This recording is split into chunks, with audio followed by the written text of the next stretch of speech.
At my daughter's wedding reception, I sat with a frozen smile as 200 guests laughed at my late-life crisis. But they had no idea who they were really mocking.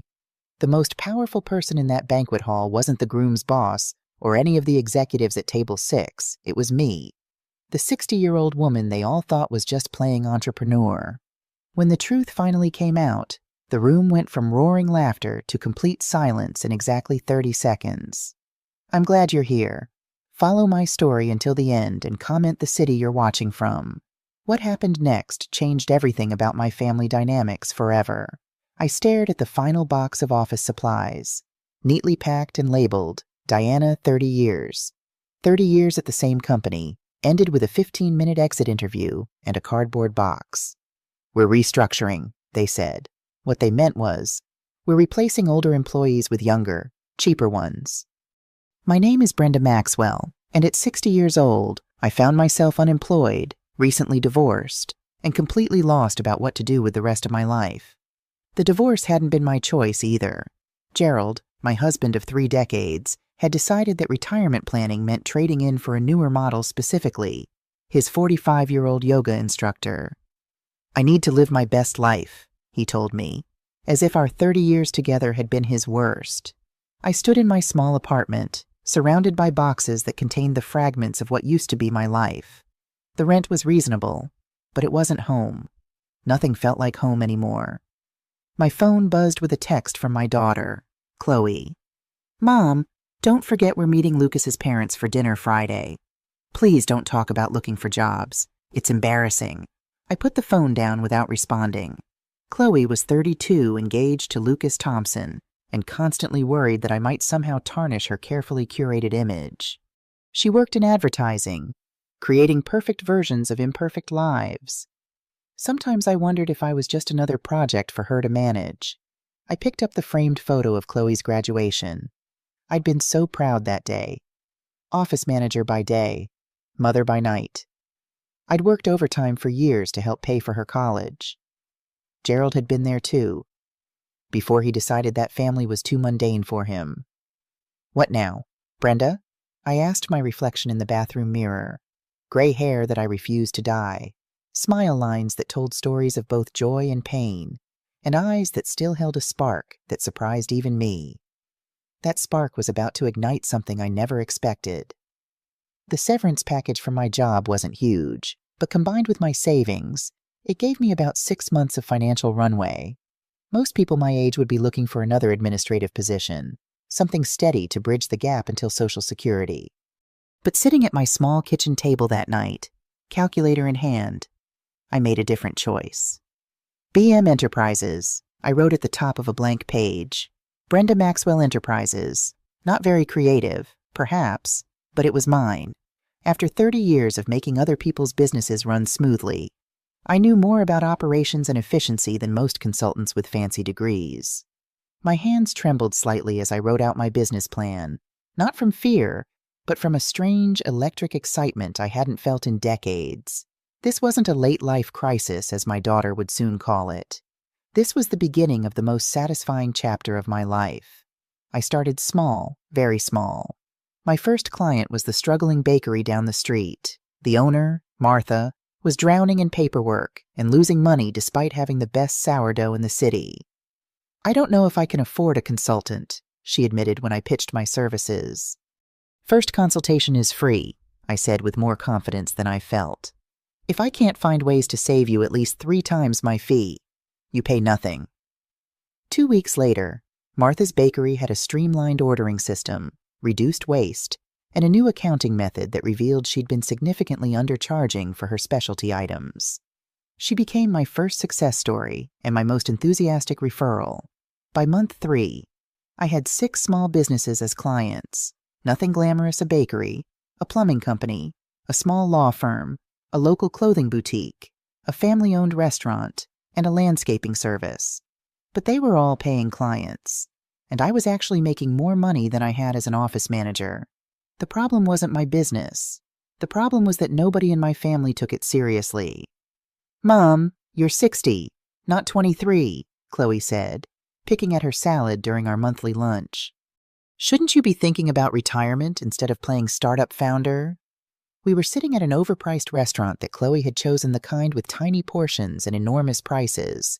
I could practically see her mentally calculating how much of the bill I could afford to cover. I'm not playing anything, I replied, keeping my voice even. My consulting business is doing well. I've already got 6 clients. 6 local shops that probably pay you a few $100s each. She sighed dramatically. I'm worried about you, that's all. Dad's remarriage has clearly triggered something. It's okay to admit you're having a hard time.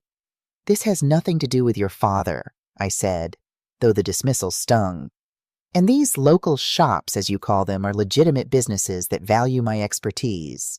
Chloe reached across the table and patted my hand condescendingly. Of course they do. Mom, I'm sure you're very helpful with their filing systems or whatever. I just don't want you to get your hopes up that this is going to turn into some big career. Some dreams have expiration dates. You know, I pulled my hand away, feeling a familiar mix of hurt and frustration. When had my accomplished, intelligent daughter become so dismissive of me? How are the wedding plans coming along? I asked, changing the subject to something she actually respected my opinion on. Her face lit up. Amazing. Well, we found the perfect venue, crystal chandeliers, floor-to-ceiling windows overlooking a garden. It's absolutely gorgeous. It sounds lovely, I said sincerely. And probably very expensive. Her smile faltered slightly. Well, yes, but Lucas got that promotion at Sterling Technologies, and we've been saving. Plus, Dad said he'd contribute. Of course he did. Gerald's guilt money. The same guilt that had purchased a luxury car for Chloe after he left us. I'd like to help too, I offered. With the wedding costs? Mom, that's sweet, but we know your situation. The pity in her voice was unbearable. Your divorce settlement will only stretch so far. You should be saving that money. My business is doing well, I repeated. But she had already moved on to discussing floral arrangements. The meeting with my sister Margaret the following weekend was even worse. A consulting business. Margaret scoffed from her pristine living room sofa. At 57, my younger sister had married a successful dentist and hadn't worked since. Brenda, be serious. You missed your chance to build something decades ago when you decided to be an office manager. I decided to have a stable job while raising my daughter, I corrected. And that was admirable, she said in a tone that suggested the opposite. But now you need to be realistic. Why not find another administrative position? Or see if Gerald can increase your alimony. I don't want alimony, I said firmly. And I don't want another job working for someone else. I'm good at what I'm doing. Margaret? It's cute that you're trying, she said with a smile that didn't reach her eyes. But realistically, how much can you really accomplish starting over at your age? The same dismissive attitude came from everyone, my friends, my former colleagues, even my neighbors. They all meant well, I suppose, but their comments cut deep. It keeps you busy, and that's what matters at your age. As long as it makes you happy, who cares if it's successful? Better than sitting at home watching TV all day, right? Each comment reinforced what they all thought, that I was a sad, divorced old woman playing pretend to avoid facing reality. The truth that I was building something valuable, something that utilized decades of hard-earned skills, didn't fit their narrative about what women my age should be doing. The worst blow came when Lucas and Chloe invited me to dinner to meet his parents. Lucas was 34, ambitious, and worked as a project manager at Sterling Technologies, a mid-sized tech company with growth potential. He had Chloe completely charmed with his confidence and career prospects. My mom's in business too, Chloe told Lucas's parents over wine. She's trying her hand at consulting. How interesting, Lucas's mother replied politely. What kind of consulting? Before I could answer, Chloe jumped in. Oh, she helps small local businesses with their operations, filing systems, basic accounting, that sort of thing. Mom retired from teaching 5th grade last year, Lucas's father said. She's taken up watercolor painting. It's so important to have hobbies at that stage of life. I smiled tightly, taking a large sip of my wine. Lucas caught my eye across the table. Chloe mentioned you're helping some local shops with their paperwork, he asked. That's really nice of you. Actually, I started. determined to correct the mischaracterization of my work. I provide comprehensive operational consulting that helps businesses optimize their efficiency and profitability. My clients have seen an average 20% increase in revenue after implementing my recommendations. There was an awkward pause before Lucas chuckled. Well, that sounds very professional. Good for you for staying active. Staying active, as if I were doing water aerobics at the senior center. Later that night, as Chloe walked me to my car, she hissed, "Mom, could you please not make it sound like you're running McKinsey & Company? It's embarrassing." "What's embarrassing is you diminishing my work," I replied, finally letting my frustration show. "Why can't you just be supportive?" "I am being supportive. I'm trying to protect you from looking delusional in front of Lucas's family. You're acting like you're some hotshot consultant when you're helping Martha organize her muffin recipes." I completely restructured Martha's business operations and increased her revenue by 30%, I said, my voice rising despite my best efforts to stay calm. "Mom," Chloe said, her voice softening into that patronizing tone I was growing to hate. "I know you want to feel important again after Dad left. I get it. But you need to accept where you are in life. You're a 60-year-old woman with no business background starting over. It's okay to have modest goals." I got into my car without responding, tears burning behind my eyes. The worst part wasn't that my daughter didn't believe in me. The worst part was that everyone else's doubt was starting to seep into my own mind. Maybe they were right. Maybe I was being delusional. 2 days after that disastrous dinner, I received an email that changed everything. "Ms. Maxwell, I was referred to you by Thomas Klein at Riverside Law. We're experiencing significant operational challenges and could use your expertise. Would you be available for a consultation this week? James Anderson, COO, Sterling Technologies. Sterling Technologies. Lucas's company." My heart raced as I read the email twice more to make sure I wasn't imagining it. Thomas Klein, the attorney whose small firm I'd helped streamline, had apparently recommended me to a much bigger fish. I almost called Chloe to share the news but stopped myself. She'd probably assume I was exaggerating or that it was just a minor consulting gig organizing the supply closet or something equally mundane. Instead, I spent the evening researching everything I could about Sterling Technologies. Founded 8 years ago, the company had developed promising software for the healthcare industry but was struggling with scaling issues. Their reviews on job sites mentioned operational chaos and management disorganization, classic growth problems that I'd seen dozens of times before, just on a larger scale. I met James Anderson at a coffee shop downtown, purposely choosing neutral territory rather than their offices where I might run into Lucas. At 55, Anderson had the weary look of an executive trying to keep too many plates spinning at once. "Thomas speaks very highly of you," he said after introductions. "He said you transformed his firm's operations in just a few weeks. I appreciate the referral," I replied professionally. "Tell me about the challenges you're facing at Sterling." For the next hour, Anderson detailed problems that were textbook scaling issues, departments working in silos, inconsistent processes, resource allocation problems, and communication breakdowns. I listened carefully, taking notes and asking clarifying questions. "What strikes me," I said when he finished, "is that these aren't technical problems. They're systemic operational issues that happen when companies grow faster than their infrastructure." Anderson looked surprised, then relieved. "Exactly. Everyone keeps telling me we need better software or more staff, but I don't think that's the core issue." "It's not," I confirmed.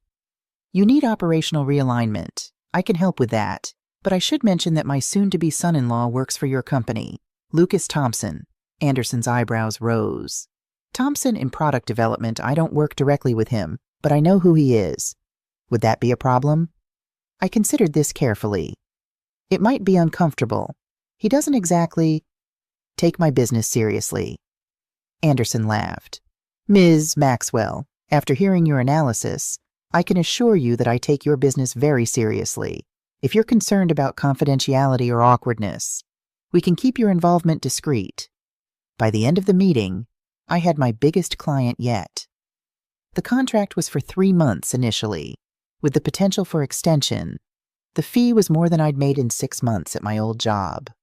I drove home in a daze of excitement and vindication. This was real. This was happening. My business wasn't a hobby or a crisis response, it was valuable.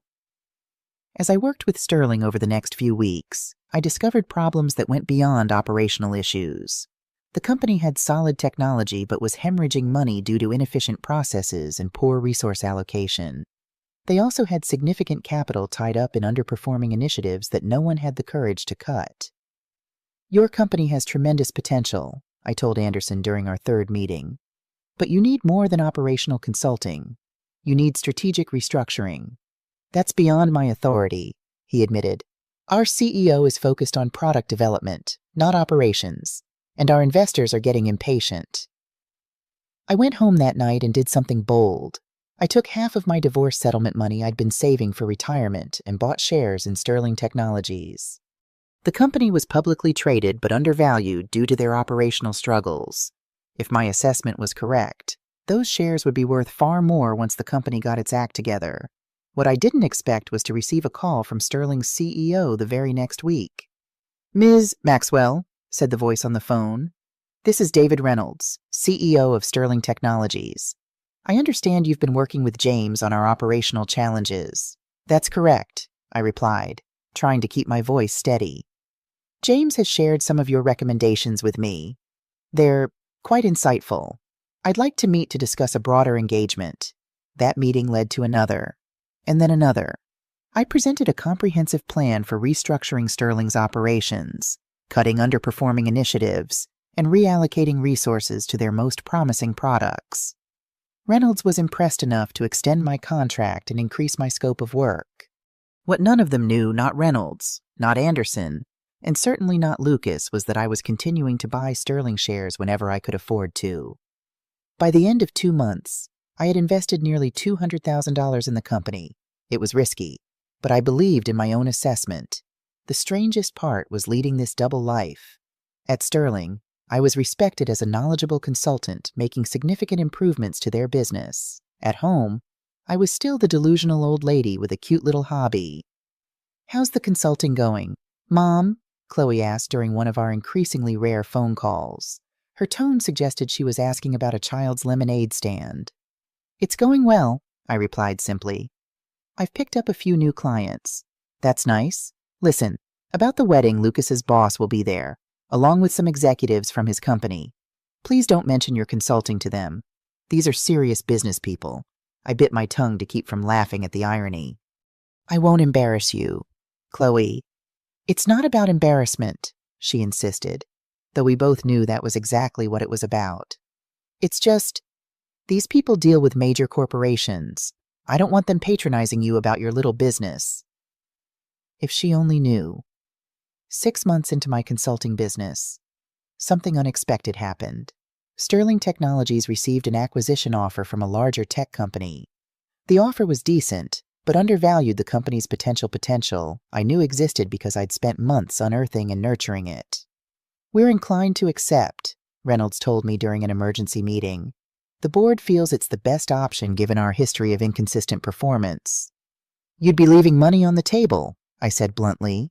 "With the operational improvements we've implemented and the refocus on your core products, Sterling is poised for significant growth. This offer is opportunistic. They're trying to buy you at your transition point, not your destination point." Reynolds sighed. "Even if you're right, we don't have many options. Our current investors want an exit, not more promises." I went home that night and made the biggest decision of my life. I called my bank, liquidated my remaining retirement savings, and took out a loan against my modest life insurance policy. Then I called Reynolds with a counteroffer. "What if I brought in new investment to buy out your impatient investors? Would the board consider remaining independent with new capital partners?" Reynolds was shocked. "Do you represent other investors?" "In a manner of speaking," I said carefully. "I've been consulting for various financial entities. It wasn't entirely untrue I had added 2 wealth management firms to my client roster." "We'd certainly consider it," Reynolds said cautiously. "How quickly could you arrange this?" "Give me a week," I replied, with far more confidence than I felt. That week was a blur of meetings, phone calls, and paperwork. I reached out to every business contact I'd made over the past 6 months, including the wealth management firms. I created a formal investment vehicle, BM Capital Partners, and crafted a detailed proposal that showed Sterling's potential value with continued operational improvements. To my amazement, several of my clients were interested in participating as minority investors. They'd seen how my consulting had improved their own businesses and were willing to bet on my assessment of Sterling, with their contributions and my life savings. BM Capital Partners made a formal offer to buy out Sterling's restless investors. The board accepted, overnight. I went from consultant to majority shareholder in a technology company. I insisted on keeping my role quiet officially. BM Capital Partners was the investor, and I continued as an operational consultant. Only Reynolds and the board knew the truth. The most surreal moment came when Lucas mentioned at a family dinner that his company had fought off an acquisition attempt and brought in new investors instead. "It's actually been great," he said enthusiastically. "They've brought in this amazing operations consultant who's transformed the place. Everything runs so much more efficiently now." "That sounds wonderful," I said, taking a sip of water to hide my smile. "What's this consultant like?" "I've never actually met her," Lucas admitted. "She works mainly with upper management. Apparently, she's some retired executive with decades of experience. Reynolds thinks she walks on water." Chloe rolled her eyes. "Well, good for her. Mom's been consulting too, you know." "Right," Lucas said quickly. "How's that going with the local businesses?" "It's going well," I replied, swallowing both my pride and the urge to tell him the truth. "I've expanded my client base." "That's great, Brenda," Lucas said with the same tone he might use to praise a child for a crayon drawing. "It's so important to stay active at your age." I changed the subject, asking about wedding plans while silently celebrating how thoroughly they underestimated me. Over the next year, I used Sterling as a platform to build something bigger. With the operational improvements I implemented, the company's value increased substantially. I used that increased value to secure loans and make strategic acquisitions of complementary businesses. First was Quantum Solutions, a data analytics firm that perfectly complemented Sterling's healthcare software. Then came Data Flow Systems, which had excellent technology but poor management.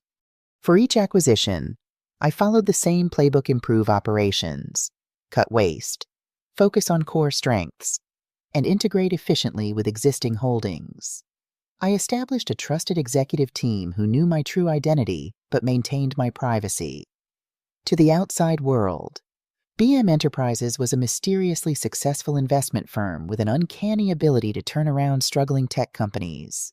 18 months after starting my little consulting business, I had acquired 6 companies, built a $50 million business portfolio, and employed over 400 people across multiple states. All while my own family continued to think I was helping local shops with their filing systems. The situation became increasingly absurd. At a dinner celebrating Lucas's promotion, a promotion I had quietly recommended to Reynolds, my daughter and son-in-law spent 20 minutes explaining basic business concepts to me as if I were a child. "See, Mom, companies have these things called quarterly targets," Lucas explained, wineglass in hand. "When you meet them, it's good for your career." "Fascinating," I murmured, thinking about the quarterly targets I had just reviewed for 6 different companies that morning. "Lucas is being modest," Chloe jumped in proudly. "He's on the executive track now. His new project could transform the company's entire healthcare division." The healthcare division project had actually been my idea, suggested to Reynolds as a way to showcase Lucas's skills. Not because he was my future son-in-law, but because he genuinely was talented, despite his condescension. "That's wonderful," I said sincerely. "I'm very proud of you, Lucas." "Thanks, Brenda," he smiled indulgently. "Maybe someday I can give you some pointers for your consulting business." I nearly choked on my wine. As the wedding approached, the absurdity of my situation intensified.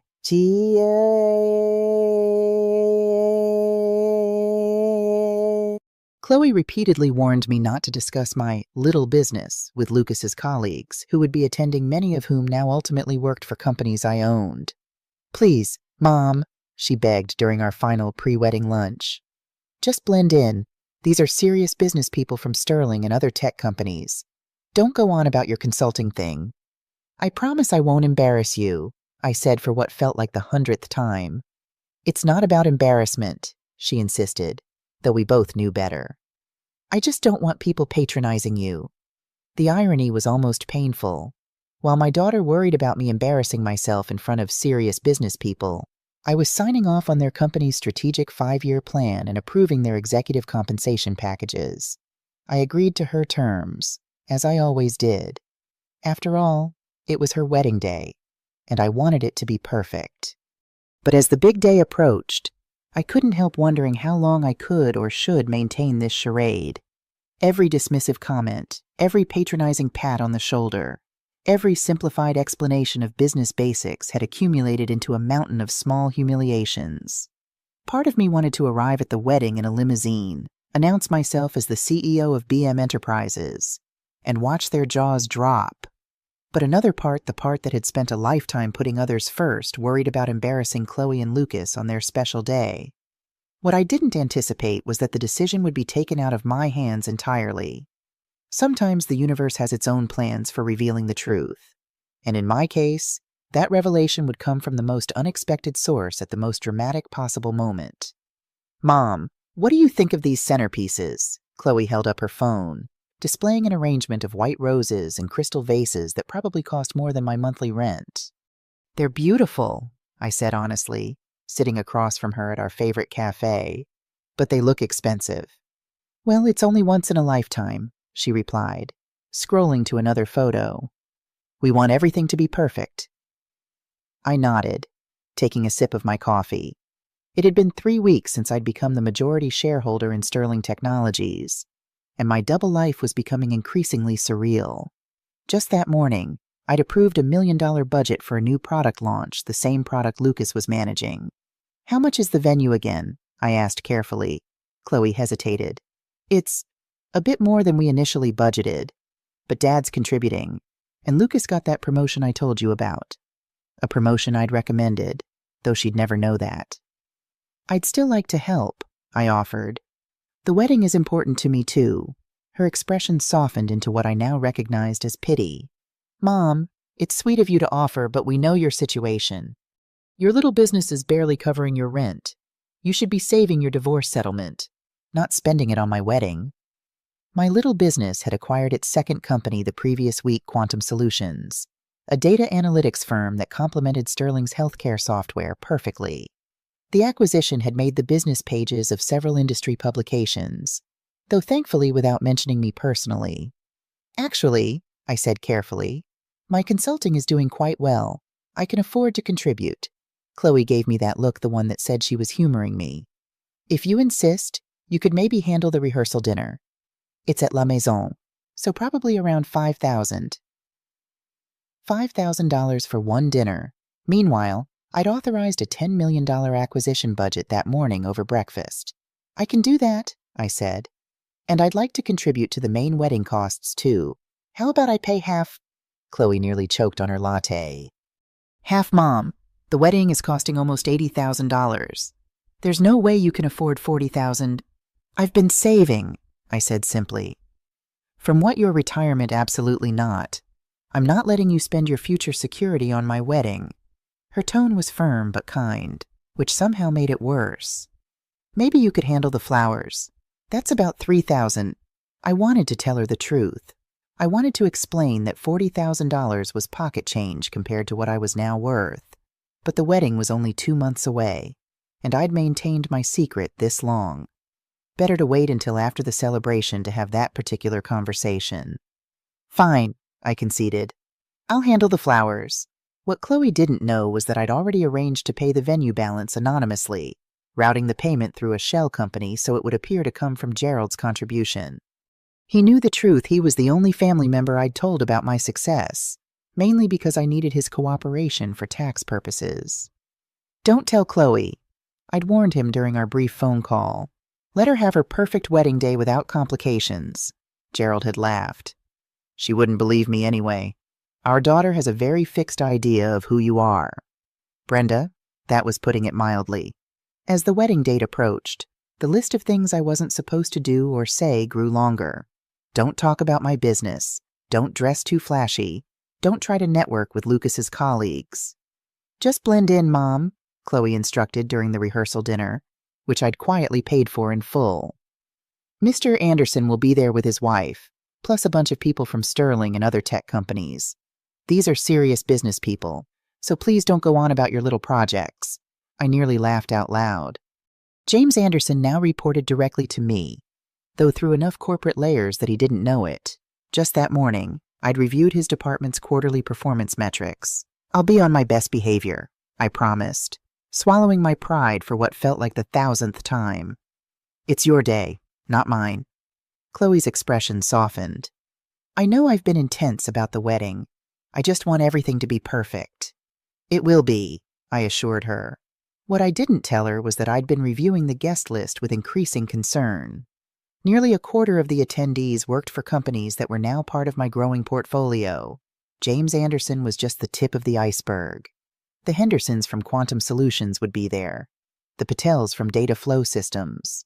My most recent acquisition. Even David Reynolds, Sterling's CEO, had accepted the invitation. All of them would be attending the wedding of the daughter of the woman who secretly signed their paychecks. The potential for awkwardness was astronomical, but I'd made a promise to myself and to Chloe nothing would overshadow her special day. I would smile, make small talk, and avoid any conversation about business. The truth about BM Enterprises could wait for another day. The morning of Chloe's wedding dawned bright and clear. I'd splurged on a beautiful mother-of-the-bride dress, tasteful but expensive, in a shade of blue that brought out my eyes. For once. I decided not to downplay my appearance to match others' expectations of a woman my age. I arrived early at the venue, the Grand Pavilion, with its crystal chandeliers and floor-to-ceiling windows overlooking manicured gardens. Everything was exactly as Chloe had described, elegant and perfect. Flowers adorned every surface, their subtle fragrance filling the air. Mrs. Maxwell, a young event coordinator, approached me with a clipboard. We have a small issue with the payment. The final installment for the venue seems to have been made once by Mr. Maxwell and once by another party. We're not sure which payment to process. Process my ex-husband's payment, I said without hesitation. Return the other one. Are you sure the other payment came with a note saying it was from the mother of the bride? I smiled. I'm positive. Today is about Chloe, not about who paid for what. The coordinator nodded and hurried away. I would deal with the financial confusion later. Today was about watching my daughter get married. I made my way to the bridal suite where Chloe was being attended by her bridesmaids. She looked absolutely stunning in her white gown, her face glowing with happiness. "Mom!" she exclaimed when she saw me. "You look amazing. That dress is gorgeous." "Thank you, sweetheart." I kissed her cheek carefully, avoiding her perfectly applied makeup. "You look like a princess." For a moment, we were just mother and daughter again. No tensions or misunderstandings between us. I helped adjust her veil, and we took photos together, precious memories I would cherish forever. "Are you nervous?" I asked as the bridesmaids tactfully gave us a moment alone. "A little," she admitted, "but mostly excited. Lucas is everything I've ever wanted." I squeezed her hand. "I'm so happy for you. Chloe, truly," she squeezed back. "Thanks for understanding about the wedding planning. I know I've been controlling." "It's your day," I said simply. "All that matters is that it's exactly what you want." The ceremony was perfect. I cried happy tears watching my daughter walk down the aisle on her father's arm. Gerald gave me a knowing look as he passed our shared secret about my financial contribution, a small bond between us despite our divorce. Lucas looked handsome and genuinely in love as he recited his vows. Whatever my issues with his occasional condescension, I couldn't deny that he adored my daughter. During the cocktail hour, I mingled quietly, making small talk with other guests and carefully avoiding Lucas's colleagues. I recognized many faces from company profiles and meetings, people who had no idea who I really was. "Beautiful wedding," commented a woman I recognized as Sandra Henderson, CFO of Quantum Solutions. "Are you family of the bride or groom?"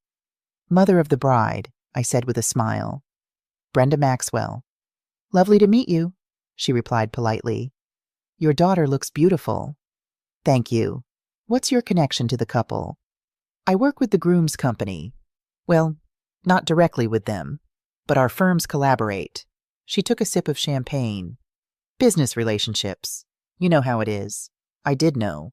I had authorized the collaboration agreement between Quantum and Sterling just last month. How interesting, I said neutrally.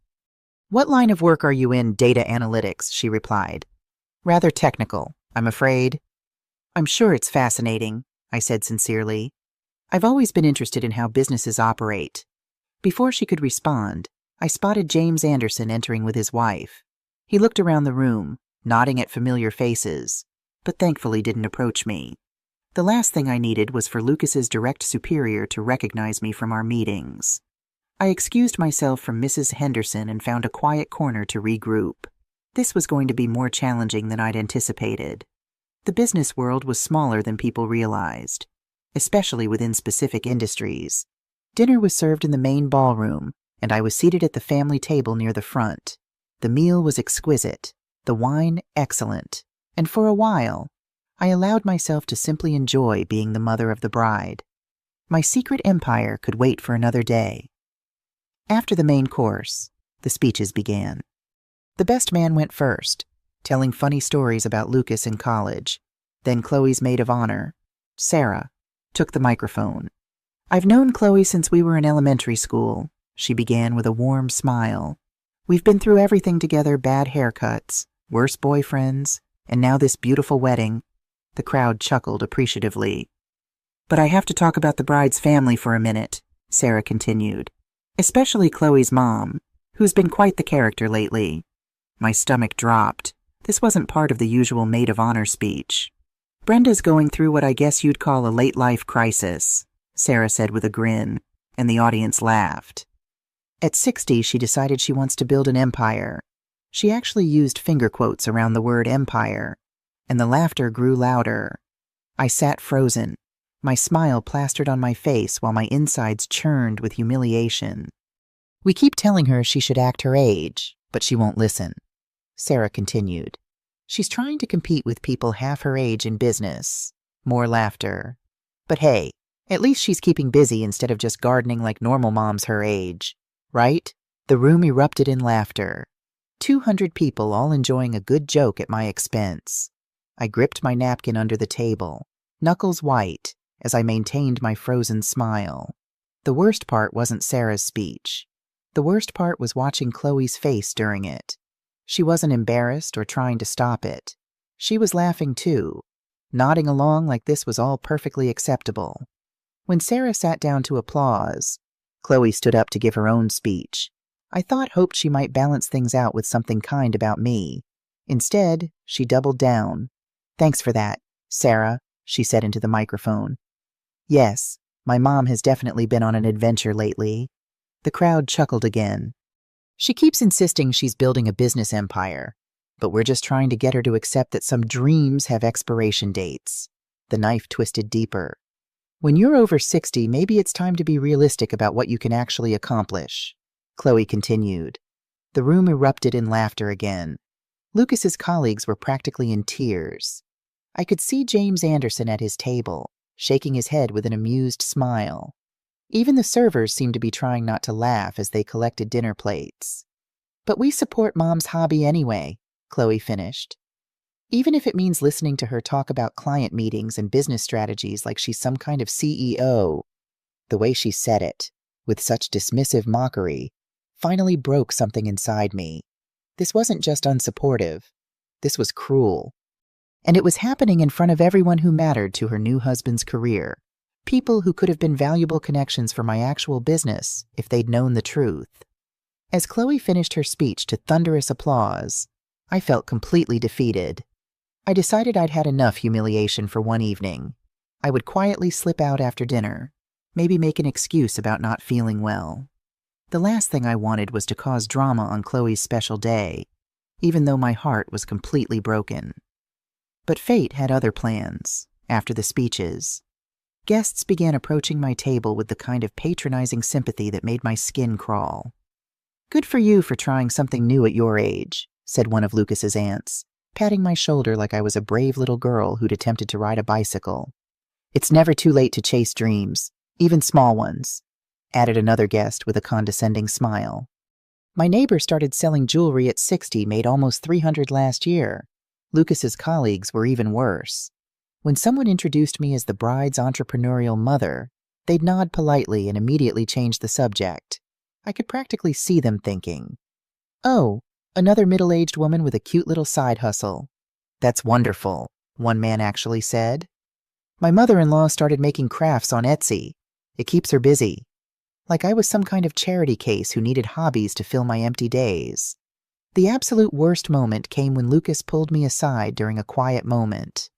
"Brenda, thanks for being such a good sport about the speeches," he said, patting my arm. "I know Chloe was just having fun, but I didn't want you to feel bad about your consulting thing." "My consulting thing," I repeated, barely containing my emotions. "Yeah, I mean, it's great that you're staying active and trying new things," he continued obliviously. "But I hope you're not putting too much pressure on yourself to make it into something big. At your age, it's really more about staying engaged than actually building a career, right?" I stared at him. This was my son-in-law. This was the man my daughter had chosen to spend her life with, and he was basically telling me to know my place. "Lucas," I said carefully, "what exactly do you think I do?" He shrugged. "Some kind of small business consulting. Chloe mentioned you help local shops with their paperwork or something, which is nice. Every little bit helps when you're starting over later in life." Local shops, paperwork, starting over later in life. I nodded and excused myself to the restroom, where I sat in a stall and tried not to cry. My own family thought I was some kind of amateur playing at business. They had no idea that in the past 18 months, I'd acquired 6 companies, 6 including a major tech firm that was probably worth more than everything Lucas would earn in his entire career. When I came back out, I heard Chloe talking to Sarah near the bar. "Poor Mom," Chloe was saying. "She's been so lost since the divorce. This whole business thing is just her way of feeling important again. We don't have the heart to tell her it's never going to be anything real." "That's so sad," Sarah replied. "But at least she's keeping busy instead of becoming one of those depressing empty nest moms who calls their kids every day." "Exactly. And honestly, I'd rather have her playing entrepreneur than dating again. Can you imagine?" They both laughed, and something inside me just broke. This wasn't just about being underestimated anymore. My own daughter genuinely believed I was a pathetic middle-aged woman, desperately grasping for relevance. She thought my success was make-believe. My ambitions were delusional, and my accomplishments were just sad attempts to feel important. The irony was devastating. While Chloe was worrying about me becoming a depressing empty nest mom, I knew the truth about what I'd actually built. While she was embarrassed to have her colleagues meet her entrepreneurial mother, that same mother had accomplished more than anyone else in the room realized. I made it through dinner, smiling and nodding as more people offered their well-meaning but insulting advice about realistic expectations for women my age. I was planning to slip out quietly after the cake cutting, maybe fake a headache and leave the newlyweds to enjoy their party. But then something happened that I definitely wasn't expecting. During the after-dinner socializing, James Anderson approached me. I'd been trying to avoid Lucas's boss all evening, not wanting to endure another conversation about my cute little consulting hobby. "Mrs. Maxwell," he said politely, "I don't think we've been properly introduced. I'm James Anderson, Lucas's supervisor at Sterling Tech." "It's Miss Maxwell, actually," I managed to say. "And yes, I know who you are," he smiled. "Lucas mentioned you're in business consulting. That's wonderful. What kind of work do you do?" I looked at James Anderson, this polite man who had no idea what was about to happen, and I realized this conversation was going to be very interesting indeed. "Well, Mr. Anderson," I said carefully, "I work in acquisitions and operational consulting. I help companies optimize their efficiency and growth potential." He nodded politely. "That sounds fascinating. Mostly with small local businesses, I imagine." "Actually, I focus on mid-sized companies in the tech sector," I replied. "Firms that are ready to scale but need strategic guidance and capital investment." His eyebrows raised slightly. "Really, that's quite specialized. How long have you been in that field?" "About 2 years, seriously, though I've been building toward it for decades." "Impressive," he said, though I could tell he still thought I was talking about much smaller deals than I actually handled. Have you worked with any companies I might know? I paused. This was the moment where I could either continue deflecting or be honest. After everything that had happened tonight, I was tired of hiding. Actually, yes, I said, meeting his eyes directly. I recently completed an acquisition of Sterling Technologies. The change in his expression was immediate and dramatic. His polite smile froze, then slowly faded as his eyes widened. Sterling Technologies, he repeated carefully.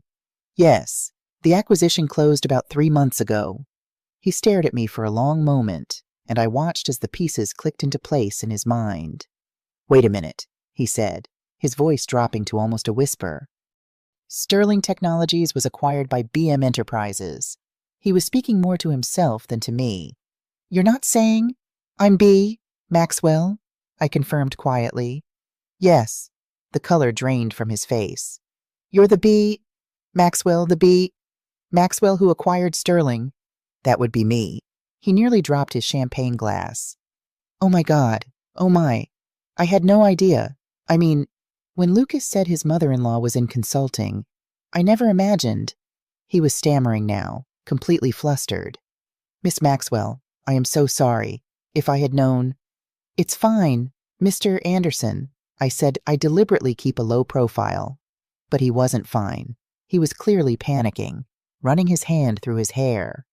Ma'am, I need to apologize for this entire evening. The way people have been talking to you, treating you like... He looked around the room where people were still making jokes about my hobby business. This is mortifying. Mr. Anderson, please don't worry about it, I assured him. I chose not to correct anyone.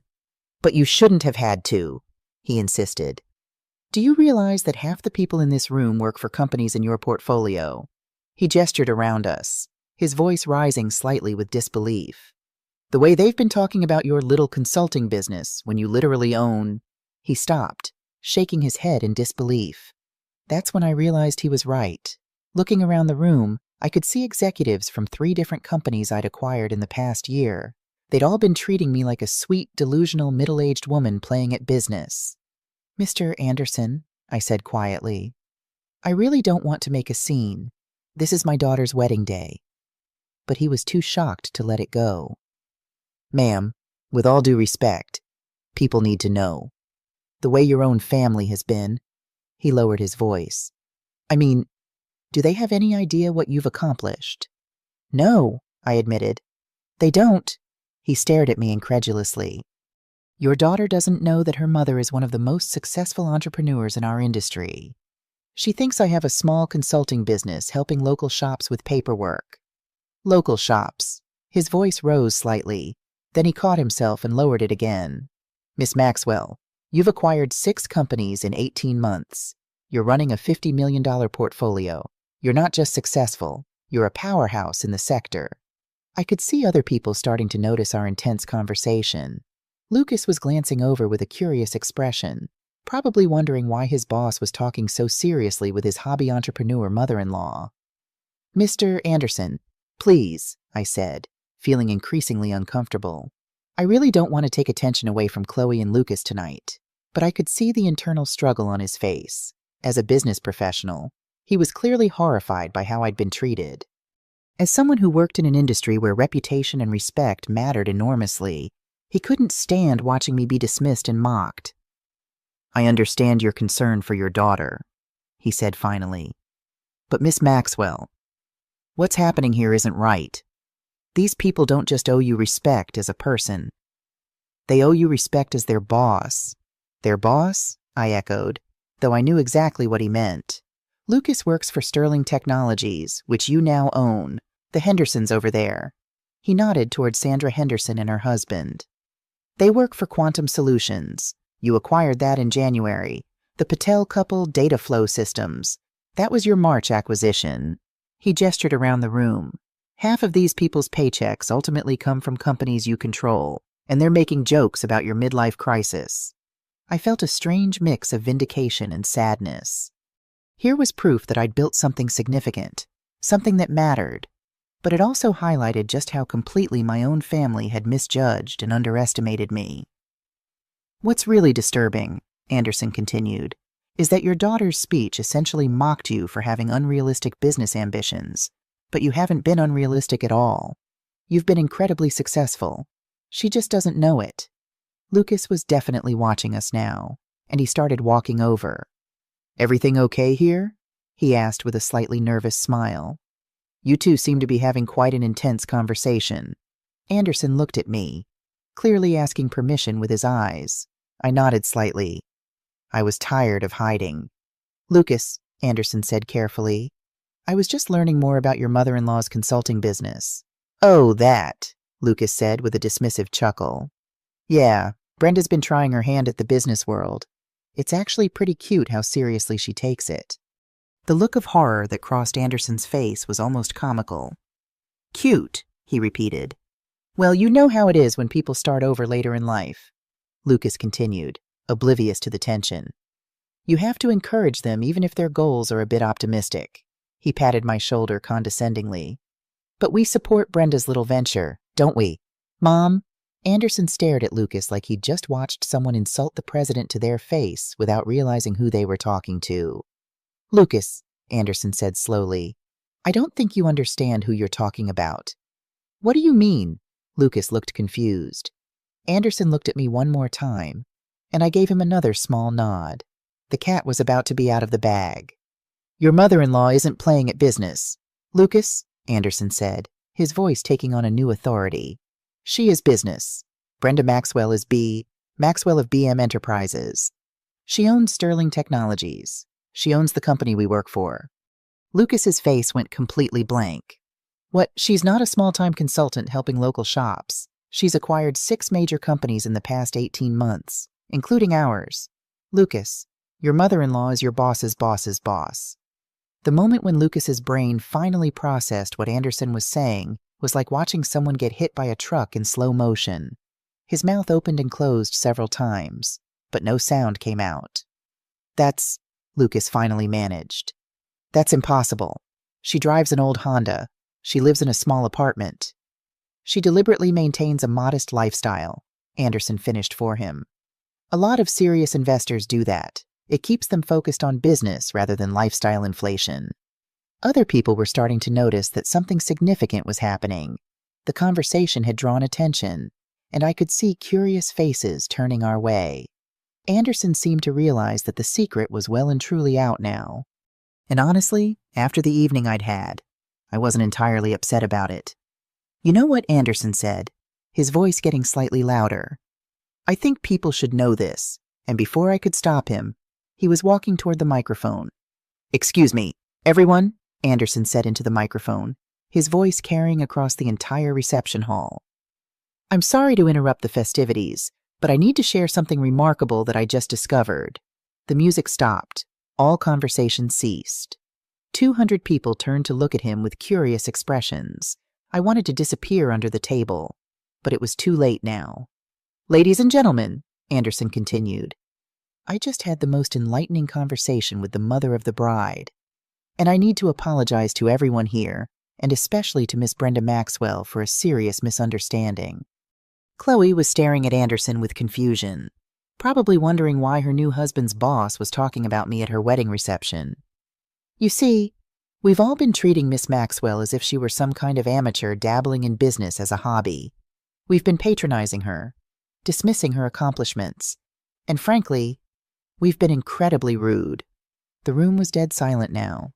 I could feel every eye in the place turning toward me. "What we didn't realize," Anderson's voice grew stronger, "is that Brenda Maxwell is actually Maxwell, the founder and CEO of BM Enterprises. She's one of the most successful entrepreneurs in our industry." Gasps echoed around the room. Someone dropped a fork. I heard Chloe make a small choking sound. "In the past 18 months alone, Ms. Maxwell has acquired 6 major companies, including Sterling Technologies, where I work as Chief Operating Officer." Anderson's voice carried a note of amazement. "She's built a $50 million business portfolio while we've all been treating her like she was playing dress-up." The silence was deafening. Then all hell broke loose. "What?" Chloe shrieked loud enough that everyone in the room heard her. People started talking all at once. I saw the Hendersons frantically whispering to each other. They'd been among the most condescending about my cute little business. The Patels looked like they'd seen a ghost. Lucas was still standing there with his mouth hanging open like a fish. Furthermore, Anderson continued, clearly on a roll now, I need to point out that roughly half the people in this room actually work for companies that Miss Maxwell now owns. So when we've been making jokes about her unrealistic business dreams, we've essentially been mocking our own boss. That's when the real panic set in. I watched executives and employees frantically trying to remember every dismissive comment they'd made to me throughout the evening. The man who'd compared me to his crafting aunt looked like he was about to be sick. Chloe was staring at me with an expression I'd never seen before, complete shock mixed with something that might have been horror. "Mom," she said, her voice barely audible over the crowd noise. "Is this true?" Before I could answer, Anderson spoke again. "I think Miss Maxwell should be the one to respond to that question." He handed me the microphone. 200 people fell silent again, all waiting for my response. This was definitely not how I'd planned to spend my daughter's wedding reception. "Well," I said, my voice shaking slightly. "Yes, it's true. I am B. Maxwell of BM Enterprises." The room erupted again, but I kept talking. "I know this comes as a surprise to many of you, especially my family. I've deliberately kept a low profile because I prefer to let my work speak for itself rather than seeking publicity or recognition." I looked directly at Chloe, who was staring at me like she'd never seen me before. "Honey, I didn't tell you because you specifically asked me not to talk about my business tonight. You were embarrassed by what you thought was my little consulting hobby, so I respected your wishes and stayed quiet." "But Mom," Chloe's voice was tiny now, "you said you were doing small business consulting." "I never said small business consulting," I corrected gently. "I said business consulting. You assumed it was small because, say," I paused, trying to find a diplomatic way to say this, "because you thought I was too old and inexperienced to accomplish anything significant." The room was so quiet you could have heard a pin drop. "When you gave your speech earlier about my late life crisis and how I should act my age, you were talking about a business that employs over 400 people across 6 companies. When you said I was being unrealistic about what I could accomplish, you were referring to accomplishments that have already happened." Lucas finally found his voice. "Brenda, I had no idea. I'm so sorry for everything I said. I feel like such an idiot. Lucas, you assumed that a woman my age couldn't possibly know more about business than you do. That's worth thinking about. But the person I was really watching was Chloe. My daughter looked absolutely devastated, and not in a good way. She wasn't proud or excited about my success.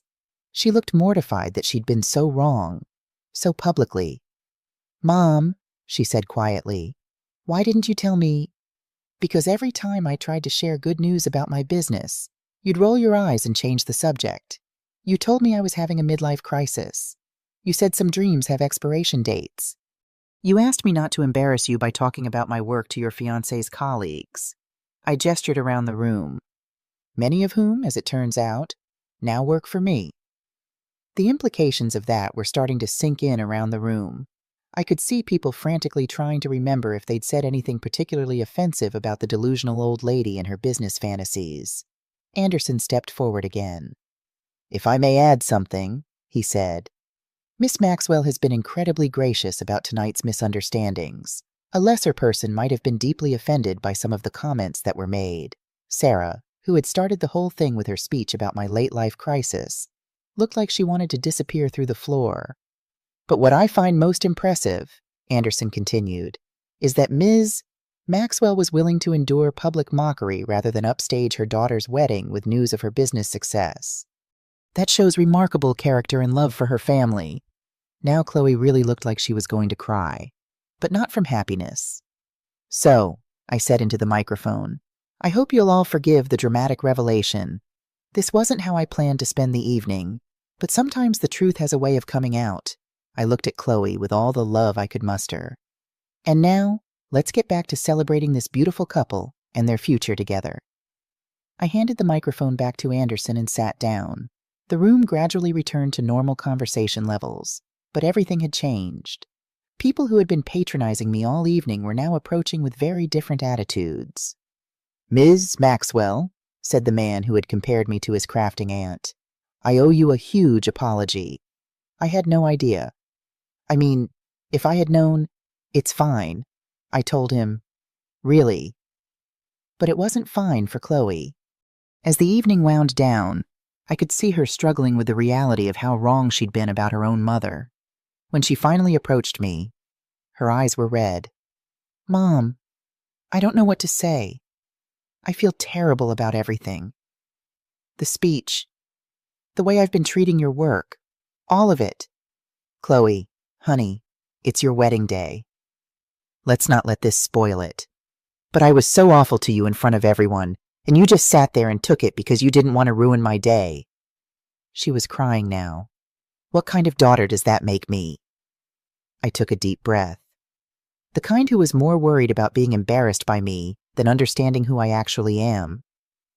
"Chloe, you stood up in front of 200 people and mocked me for refusing to act my age. You told everyone my dreams had expiration dates. That's not just a mistake. That's cruel." I kept my voice steady but firm. "You weren't just wrong about the facts. You were willing to humiliate me publicly rather than support me. We have a lot to work through before things can go back to normal." As Lucas and Chloe left for their honeymoon the next morning, I could tell this revelation was going to change our family dynamics significantly.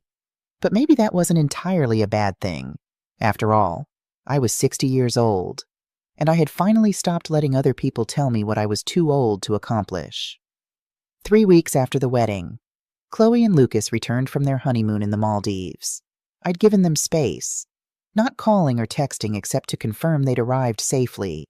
I knew we needed to talk, but I wanted it to happen on neutral ground when emotions weren't quite so raw. Chloe called the day after they got back. "Mom," her voice sounded small on the phone. "Can we meet for coffee or something? I think we need to talk." "I'd like that," I said. "How about Riverside Cafe tomorrow at 11? "Perfect. And Mom, I'm really sorry." "I know. We'll talk tomorrow." I arrived at the cafe early, choosing a quiet table in the corner. I'd spent the 3 weeks since the wedding thinking carefully about my relationship with my daughter. The hurt was still there, but I'd had enough time to process my emotions and decide what I wanted to say. Chloe arrived looking nervous. She was wearing casual clothes, jeans, and a sweater, not her usual carefully curated professional outfit. She seemed smaller somehow, less confident than the daughter who had been so quick to dismiss me. "Hi, Mom." She gave me an awkward hug before sitting down. "Thanks for meeting me." "Of course," I smiled at her. "How was the honeymoon?" "It was beautiful. The resort was amazing." She fiddled with her napkin. "But honestly, I had trouble enjoying it. I kept thinking about what happened at the wedding, about how I treated you." I nodded but said nothing, letting her continue. "I don't even know where to start. Mom, I've been so horrible to you. The things I said at the wedding, I'm mortified thinking about it now." "Why did you say those things?" "Chloe," I asked gently. "I've been wondering that for weeks." She looked down at her hands. "I don't know. That's the terrible part. I've been asking myself the same question." "I think you do know," I pressed. "I need you to be honest with me and with yourself." She was quiet for a long moment. I think I was embarrassed." "Of me?" "Yes." She looked up, tears in her eyes. God, that sounds so awful saying it out loud. But yes, I was embarrassed by you, by your age, by your divorce, by what I thought was this sad attempt to feel important again after Dad left. The honesty hurt, but it was what we needed. "I was so focused on creating this perfect image for Lucas and his colleagues," she continued. "I wanted them to see me as this successful, sophisticated woman from a certain kind of background. And having a 60-year-old mom who was starting over after getting dumped didn't fit that image. So you decided to mock me instead, to make me the punchline." A tear slid down her cheek. "I turned you into a joke so they would laugh with me instead of pitying me. It was easier to make fun of your midlife crisis than to admit my mom was struggling. At least, that's what I thought was happening." I took a sip of my coffee, letting her words sink in. "The thing is, Chloe, I wasn't struggling. I was thriving. But you never asked. You never showed any real interest in what I was doing. You just assumed I was pathetic. I know, and that's what makes me feel so terrible. I never even gave you a chance. I just dismissed you. Why? I asked again. Why was it so easy for you to believe I couldn't be successful? She thought for a moment. I think it's because you were always just mom to me. The person who worked as an office manager, who cooked dinner and helped with homework. I never saw you as someone ambitious or powerful. And then when Dad left and you were so hurt, I guess I just decided you were diminished somehow. Diminished, I repeated. Because I was older, because I was divorced. Both, I guessed, and because I'd never seen you as a business person before. It seemed so out of character, like you were trying to be someone you weren't. But I was always that person. Chloe, I just prioritized being your mother and having a stable job while you were growing up. That doesn't mean I didn't have other capabilities or dreams. She nodded slowly. I never thought about it that way. I just saw what I wanted to see. And what about the wedding? I asked. The speech. Her face crumpled. I was trying to be funny. I don't know what I thought. That poking fun at your cute business ambitions would make me seem more sophisticated or something. It sounds so stupid now. It was hurtful, I said plainly. To sit there while my own daughter mocked me in front of everyone. I know. I'm so sorry. She wiped away tears. When Mr. Anderson took the microphone and started talking about who you really were, I felt like the floor was opening up beneath me. I've never been so ashamed in my life. We sat in silence for a moment.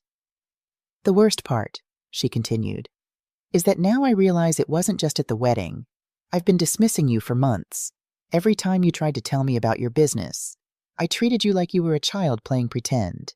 Yes, you did. Why did you let me? Why didn't you just tell me the truth? I sighed. At first, I wasn't sure my business would succeed. I didn't want to make grand claims and then fail. But as things started taking off, I did try to tell you. Remember when I mentioned my new client at Sterling Technologies? And I changed the subject to wedding flowers, she recalled, wincing. Exactly. After a while, it became clear you weren't interested in hearing about my success. And then when the wedding approached and you specifically asked me not to talk about my business to Lucas's colleagues, I made it impossible for you to tell me, she finished.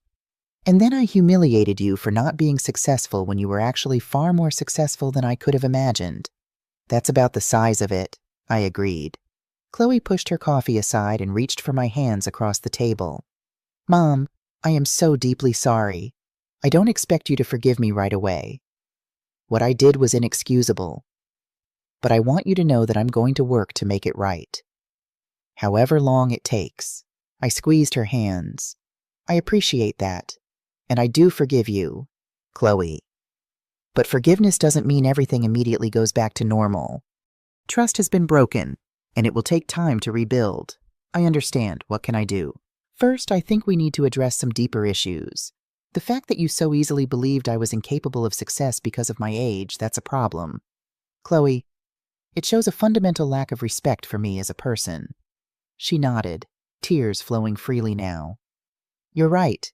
I've been blind to my own prejudice. I would never have treated someone else that way.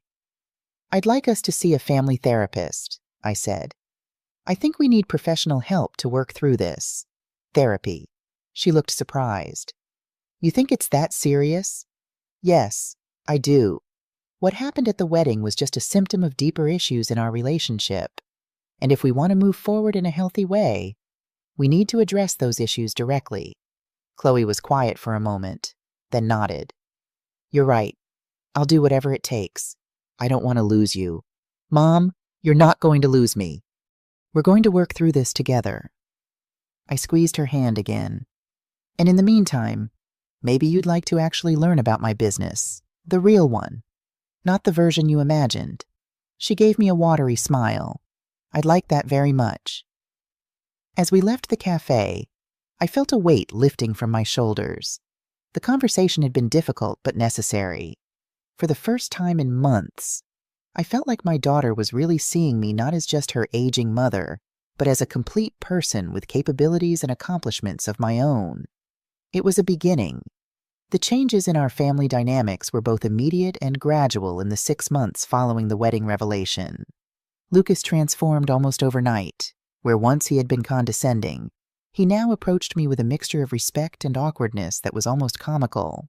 "Miss Maxwell, Brenda, ma'am," he stumbled during our first dinner after the honeymoon. "I've been reviewing the healthcare initiative at Sterling, and I wondered if I might ask your opinion on the market strategy." "Lucas, you don't need to treat me like your boss at family dinners," I told him gently. "I keep my business and family lives separate." "Right, of course," he nodded too quickly. "It's just I'm still processing that my mother-in-law is essentially running the company I work for.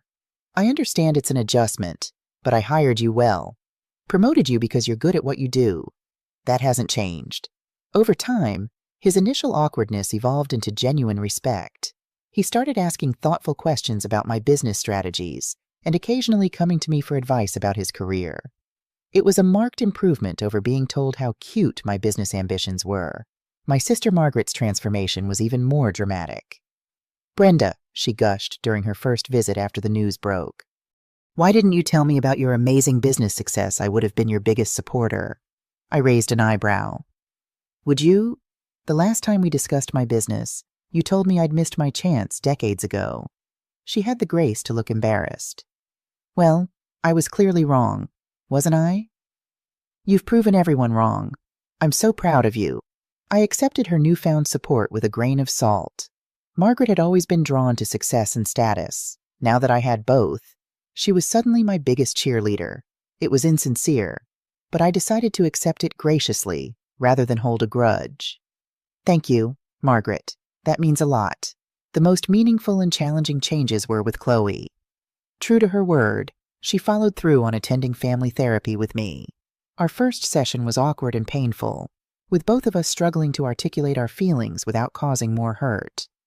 "I feel like I don't know who my mother is anymore," Chloe admitted to the therapist. Dr. Nalena Patel, a calm woman in her 50s with kind eyes and a direct manner. "Or perhaps," Dr. Patel suggested, "you're discovering that your mother is more than the limited role you assigned to her." Chloe winced. "That's a harsh way to put it." "But accurate," Dr. Patel pressed. After a long pause, Chloe nodded.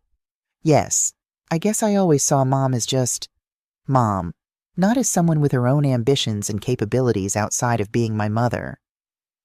Over the weeks, our sessions helped us unpack years of assumptions and patterns. We discovered that Chloe had internalized society's dismissive attitudes toward older women, particularly after my divorce. "I think I was afraid," she admitted during our 4th session. "Seeing Dad leave you at 60, watching you struggle with that loss, it scared me. What if that happens to me someday? What if I ended up alone at your age? So you distanced yourself." Dr. Patel observed, "You created a narrative where your mother was diminished by age and divorce, rather than acknowledging that she could reinvent herself and thrive. Because if she couldn't, what hope would I have?" Chloe's voice broke. It was easier to pity her than to face my own fears.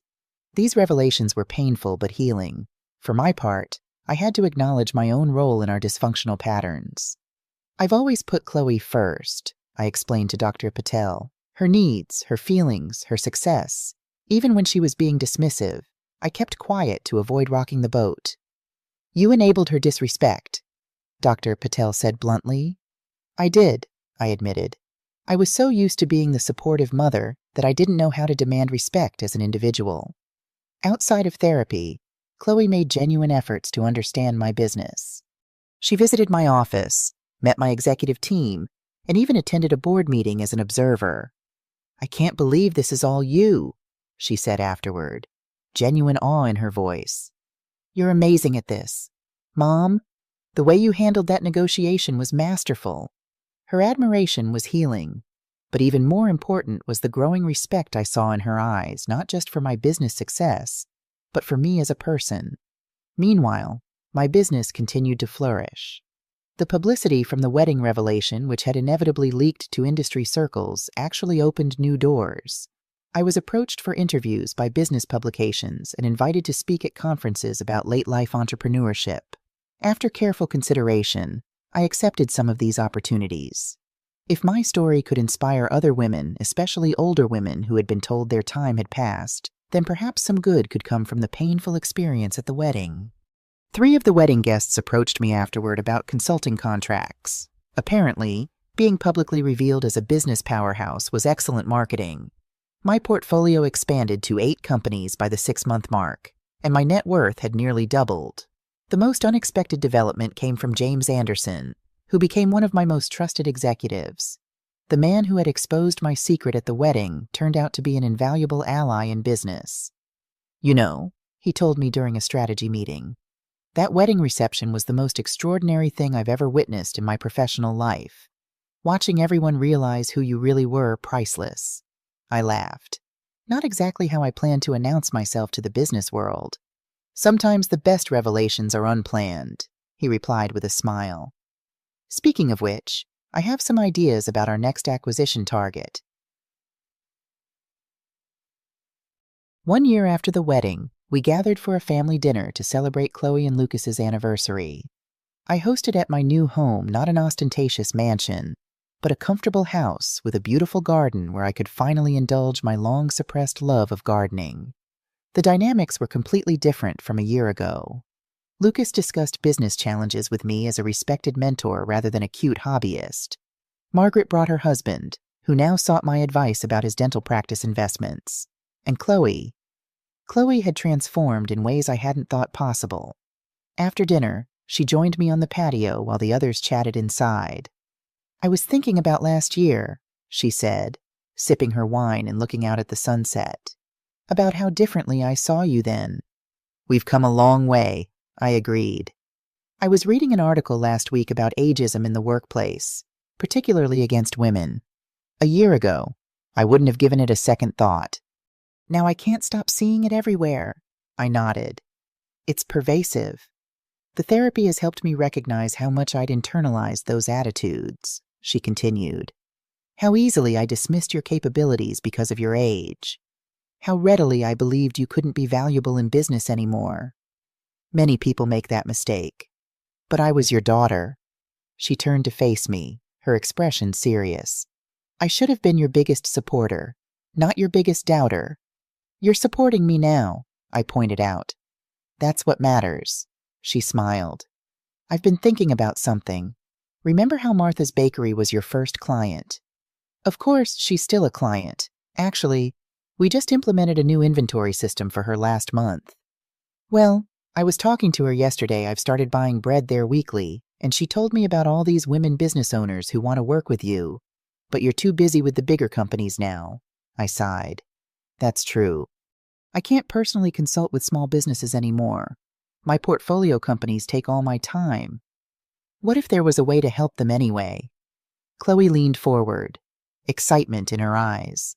"What if we created a program specifically for women entrepreneurs, over 50 training, mentorship, maybe even micro-investments?"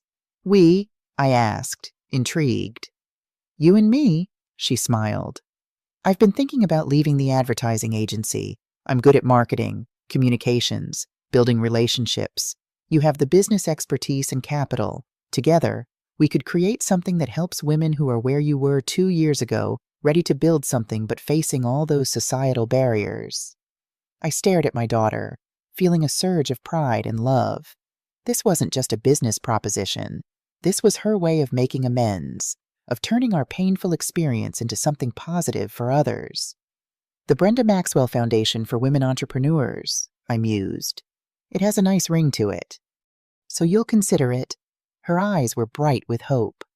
"I'll do more than consider it. Let's start planning tomorrow." As we clinked glasses, I reflected on the extraordinary journey of the past 2 years, from unemployed and underestimated to running a business empire, from being mocked by my own daughter to potentially partnering with her on a meaningful venture. Sometimes the most painful experiences lead to the most profound growth. My late-life crisis, as they had called it, had turned out to be the beginning of my most authentic and fulfilling chapter. These days, when people ask about my career change at 60, I just smile and tell them the most important business lesson I've learned: never underestimate a woman who's decided she's done being underestimated. What would you do if you were in my place? Have you ever been through something similar? Comment below and let me know. And if you enjoyed this story, check out 2 other channel favorites. My son cut me off until he needed my beach house, and they called me a crazy old lady until they found what was in my attic. Remember, it's never too late to reinvent yourself and show the world what you're truly capable of.